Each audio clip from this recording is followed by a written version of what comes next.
କୁହାଯାଏ କି ମାଛ ରାନ୍ଧିବାରେ ଆଉ ମାଛ ଖାଇବାରେ ବେଙ୍ଗଲୀ ମାନେ ସବୁଠାରୁ ଆଗୁଆ।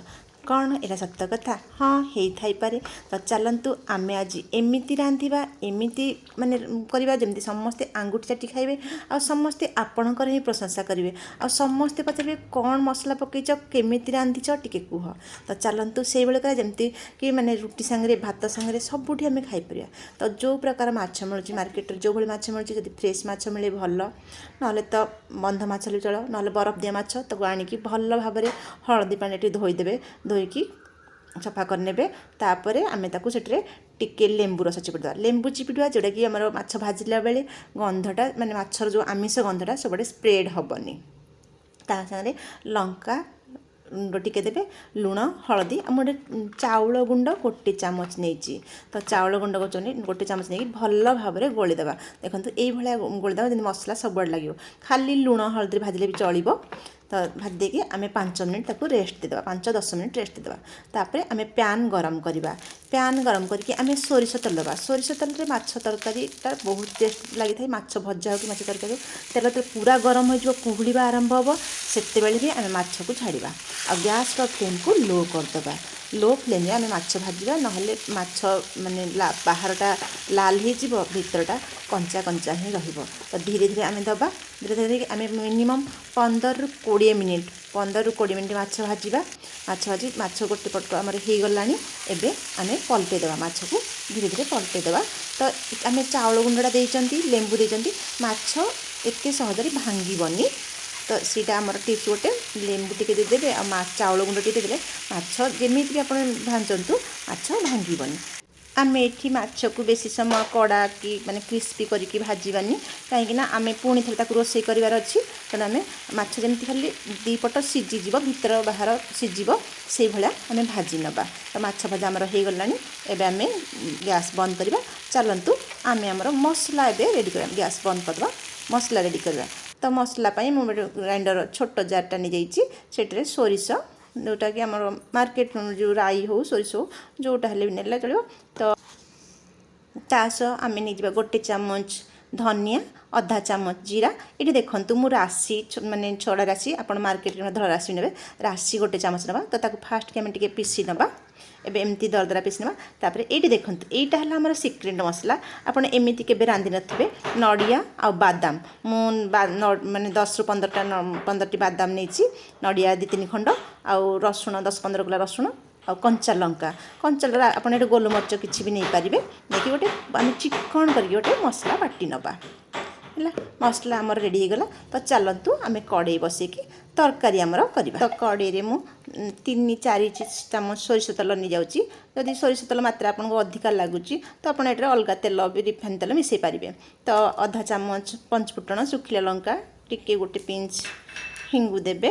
ତାପରେ ଫୁଟିଗଲା ପରେ ଆମେ କିଛି ଭୃଷୁଙ୍ଗା ପତ୍ର ଦେବା, ଯେଉଁଟାକି ଆମର ଭାରତୀୟ ବ୍ୟଞ୍ଜନ ବହୁଳ ମାତ୍ରାରେ ବ୍ୟବହାର ହୋଇଥାଏ।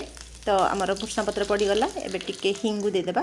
ତାପରେ ମୁଁ ପିଆଜ ବାଟିକି ରଖିଛି, 3 ଚାମଚ ପିଆଜ ବଟା ଦେଇଦେବା। ଯଦି ସାଙ୍ଗେ ସାଙ୍ଗେ ଆମେ ଢକ୍କନ ଘୋଡ଼େଇ ଦେବା, ନାହିଁ ତ ମାନେ ଛିଟକିବ, ଚାରିଆଡ଼େ ଛିଟକିକି ଚଡ଼ଚଡ଼ ହେବ।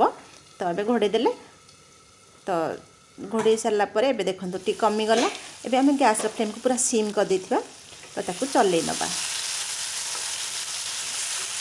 ଏଇଠି ଏବେ ଆମେ ରସୁଣ, ଅଦା ଆଉ ଲଙ୍କା ତାର ପେଷ୍ଟ କରିବା, କାରଣ ଆମେ ରସୁଣ ବାଟିଛନ୍ତି ମସଲାରେ। ତ ଅଦାକୁ କଞ୍ଚା ଲଙ୍କା ବାଟିକି ଟିକେ ଦେଇଦେବା, ଟିକେ ପାଣି ଦେଇଦେବା, ଟିକେ ଲୁଣ ଦେବା। ଲୁଣ ଦେଲେ କ'ଣ ମସଲାଟା ତେଣୁ ଲାଗିବନି ଆଉ ଭଲସେ ସିଝିଯିବ। ତ ଘୋଡ଼େଇକି ତାକୁ ଟିକେ ଆମେ ଭାଜି ନେବା, 2-3 ମିନିଟ୍ ଭାଜି ନେବା। ଏବେ ଆମେ ହଳଦୀ ଗୁଣ୍ଡ 1 ଚାମଚ, ଲଙ୍କା ଗୁଣ୍ଡ 1 ଚାମଚ, 1/2 ଚାମଚ ରାଗ ଅନୁସାରେ ଦେବେ, ଆଉ ଟିକେ ପାଣି ନେଇକି ଆଉ ଟିକେ ଭଲ ଭାବରେ ଭାଜି ନେବା।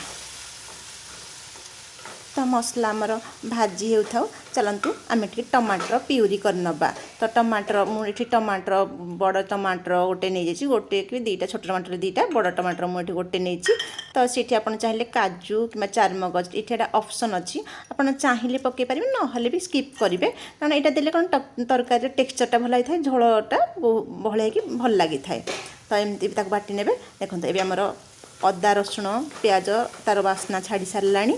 ଏଇଠି ଏବେ ଆମେ ଯେଉଁ ବାଟି ରଖିଥିଲେ ସୋରିଷ ମସଲା बेसी नहीं आम 2 चामच दबा है 2 चामच बेसी दबानी आम तरकारी को देखिकी जी क्वांटिटी आप तरकारी करा 4 जन करुँची तो 2 चामच दबा एबे आम जो टमाटर प्यूरी करथिले काजू बटा देकी काजू देकी सेटा 2 चामच दबा देखि भल भाव में आम गोले नबा है गोले कारण मसला आमर सब कंचा अच्छी सोरिष कंचा अच्छी काजू टमाटर सब कंचा अच्छी तो ताकू आम ये गोली देकी हल्का पानी देकी ताकू सिझापी छाड़ीदबा ताकू मिनिमम 3-4 मिनिट आम ताकू सिझापी छाड़ीदबा देखु तो ये आम आसीगला सेकेंड आमर सिक्रेट आंबुल ये कंचा आंबरू ये तैयारी हुए ताकू कंचा आंब को सुखी वर्ष वर्ष ताकू यूज कराए और लुण साहाय्य संरक्षण कराए वर्ष वर्ष तो मुझे भल भाव धोई देती कहीं ये खट्टा और लुण भरपूर थाए धोई देकी 2 खंड पकईदेली एवं सिझापी मुझे घोड़ी देती बहुत लोक ये जगार दही को फेंटिकी दे था जदि आपको दही भल लगे दही पका पारती पर माछ सांगे मुझे दही कम्बिनेसन ठीक लगलानी मुझे खटापी आंबुल ही नहीं आंबुल सिझी आसला तो यार बालांस को ठीक रखापी आम टेस्ट को बालांस करने मुझे अधा चामच गुड़ नहीं स्वाद अनुसार लुण ने जो अनुसार आप तरकारी झोलटा करेंगे से अनुसार लुण देवे तो मुझे 3 कप पानी दे देती 3 कप पानी देके आम फुटियापाई घोड़े दबा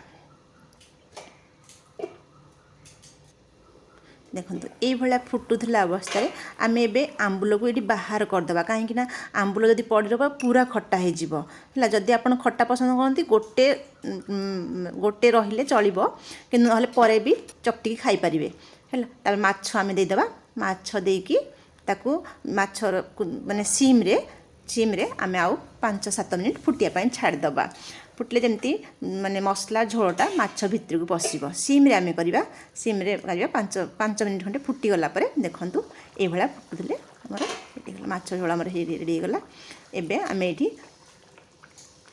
फ्रेश धनिया पत्र जदि अच्छी धनिया पत्र टिके देकी आम गैस फ्लेम को बंद करदे तो देखूँ बढ़िया सुंदर तो देखा बास्ना भी बहुत बढ़िया आसुची कहीं बादाम आ नड़िया राशि जो मिश्रणटा बहुत ही टेस्टी और बहुत ही हेल्दी रोटा कि माने क्षीर भाया क्षीर लगे आप नड़ियार रस चिपुड़ी पकड़े तो यही मसलाटा को आप सबू तरकारी जह्नी तरकारी करूँ पोटल तरकारी करूँ सब जेको तरकारी करूँ से पकई करूँ बहुत ही टेस्टी कारण आम कौन बेसी मसला पकई बादाम हेमदी बहुत हेल्दी राशि बहुत हेल्दी नड़िया क्षीर नड़िया पकातु कषि नड़िया हेल्ले बहुत बढ़िया तो ये करूँ।